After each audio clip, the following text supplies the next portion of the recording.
Kyler Staley joining me from the Hoosier.com. Was busy this weekend as well, watching a lot of basketball. Kyler, you were at the Pacers Event Center, right? Yeah, I was at the Pacers Athletic Center watching EYBL Session 2, second live period weekend in Indy this year so far.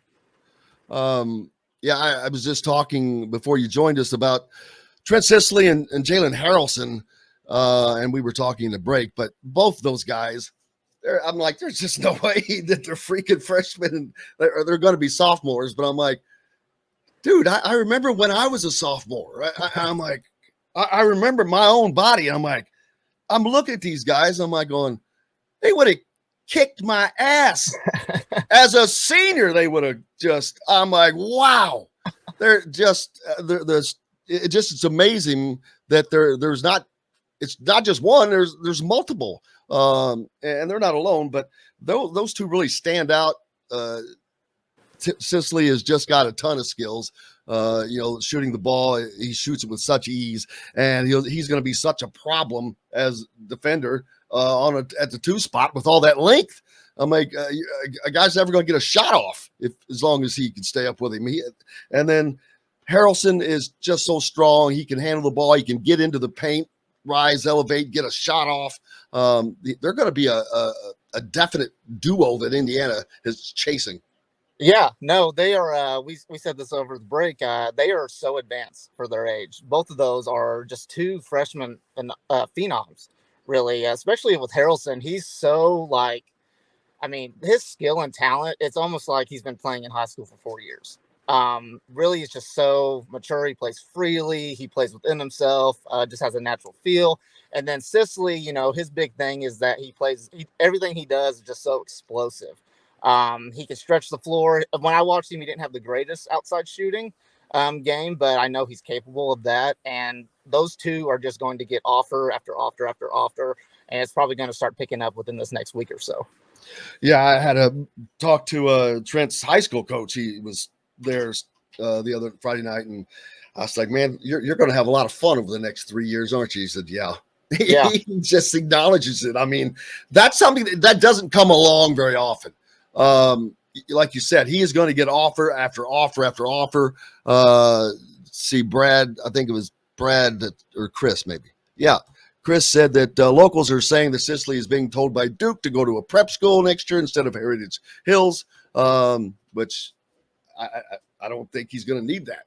Right. What's he going to need that for? Offers? Nope.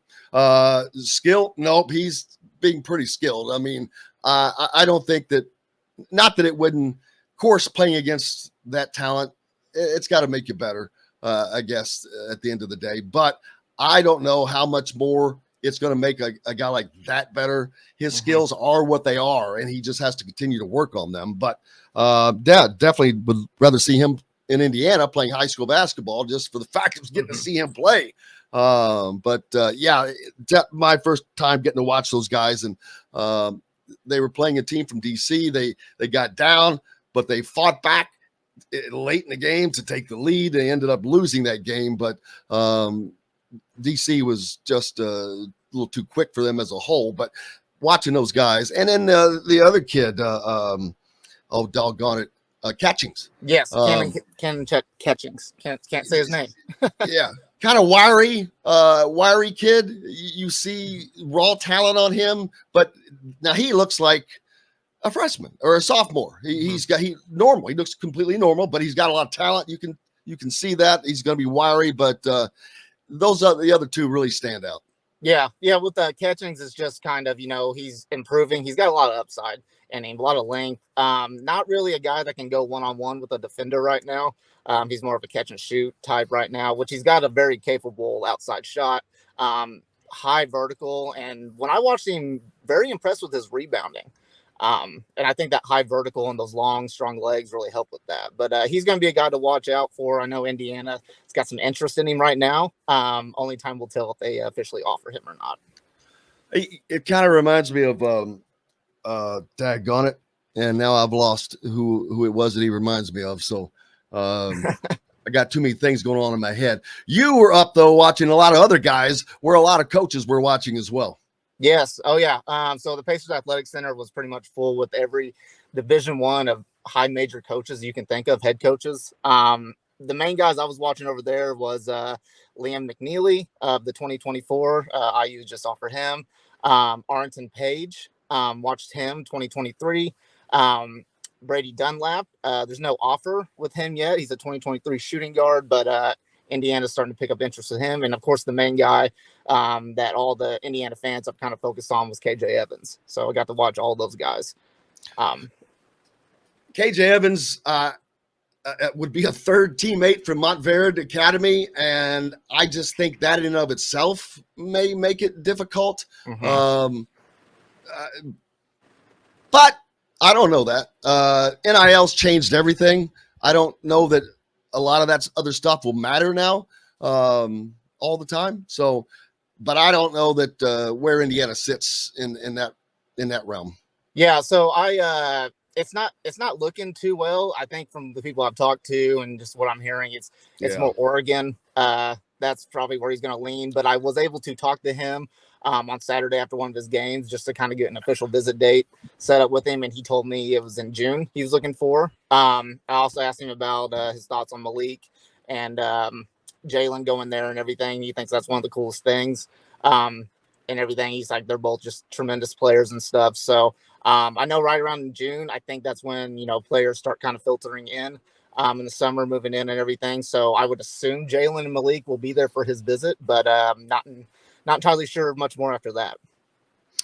And then let's talk about the guys that Indiana has a better shot at that you got to see. And what did they show you? So I guess I'll just start with Arlandis Page.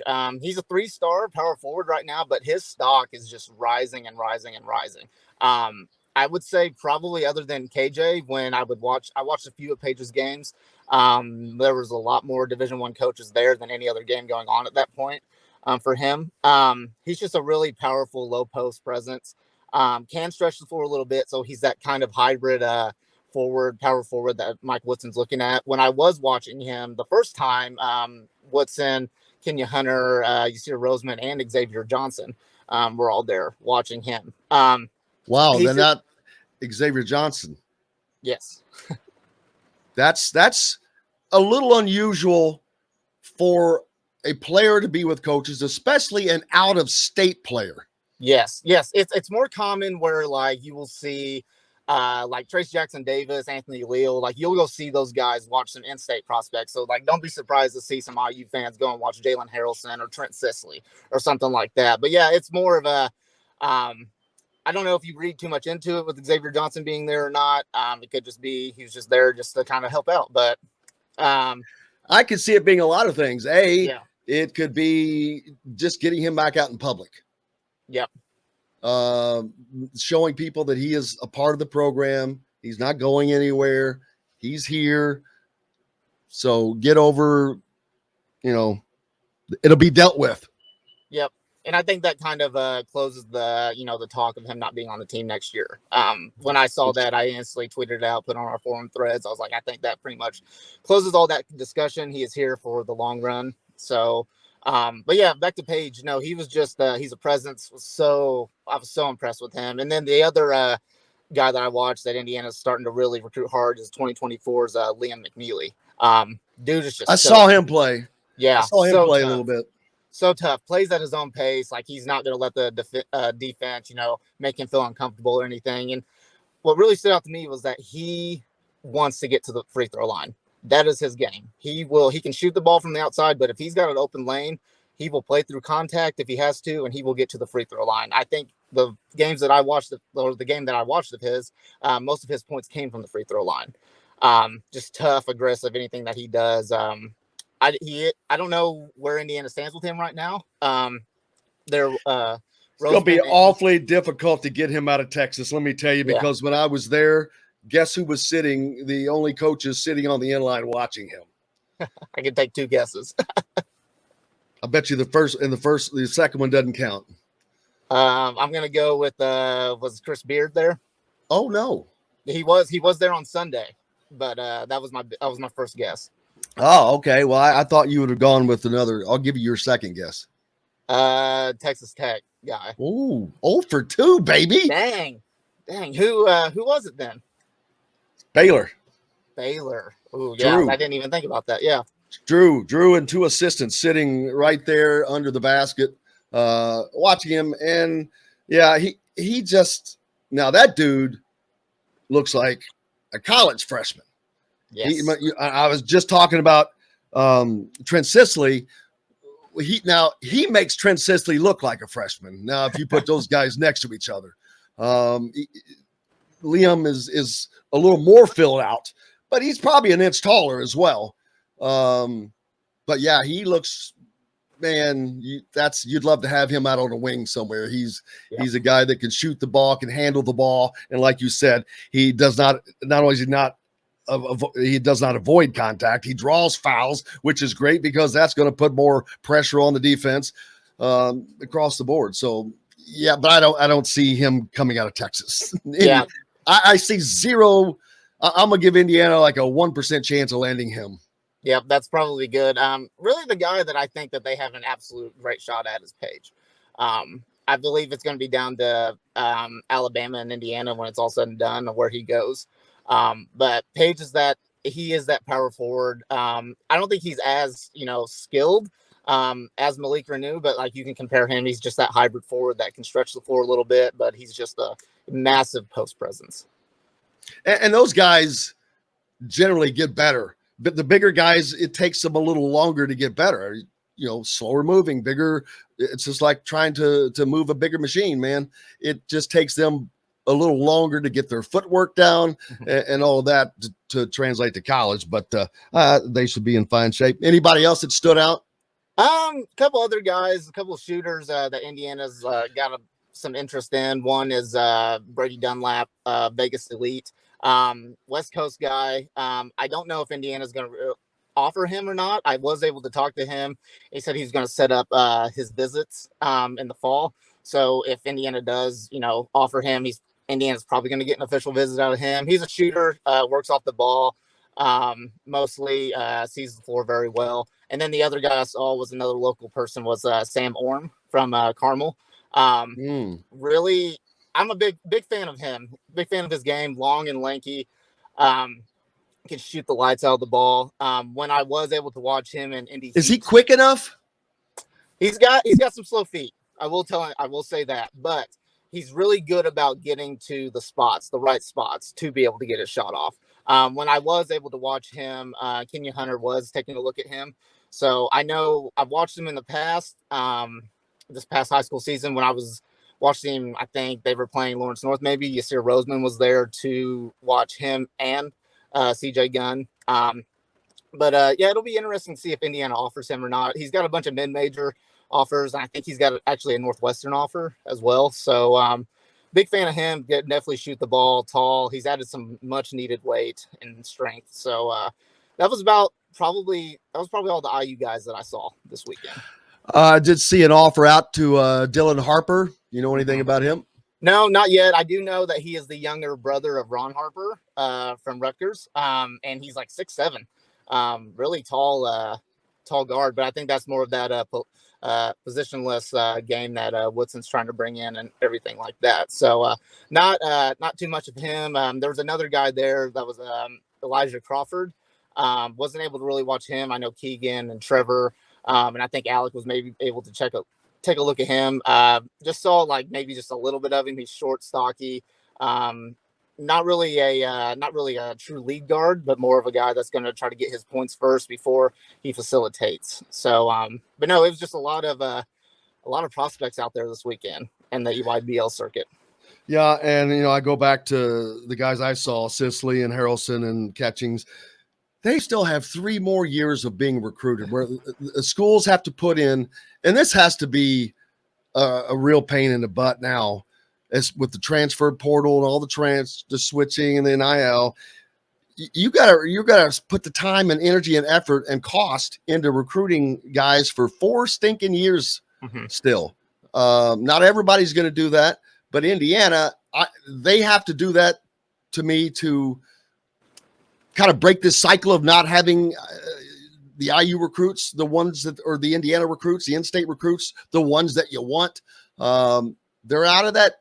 They quickly kind of got chopped off there for a minute with Archie at the end, but I think it's going to come right back.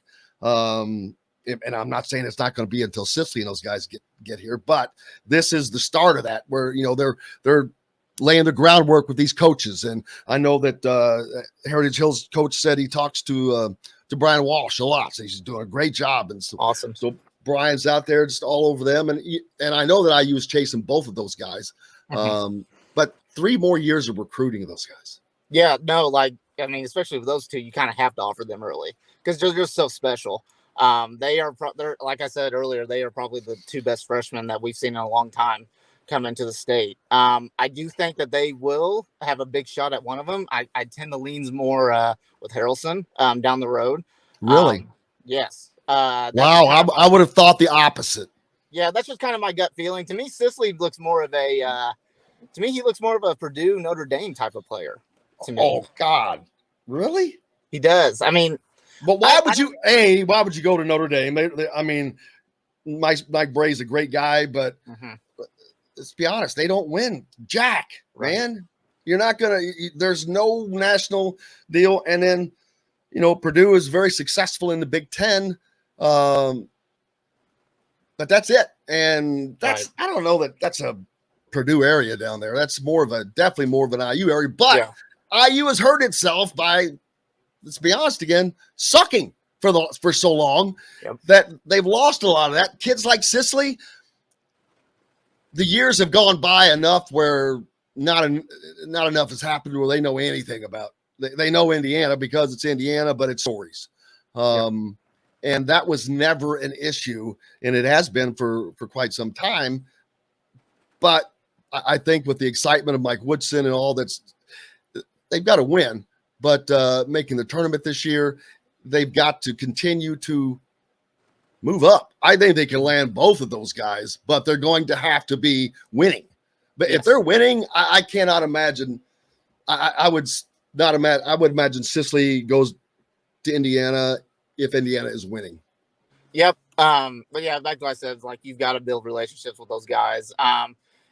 There's not really too many, in-state guys that like can come in and instantly change a program and everything and instantly come in and play games. I know they're still on Booker right now. I don't know if they're going to end up getting him. I know Michigan State's really on him. Every time I've seen Xavier Booker play this past month and a half, Tom Izzo's been there, so they're making him a priority. But it's a lot of attention, man. That's like was it Geico 24/7? And the lady says, "Oh, you're with me 24/7."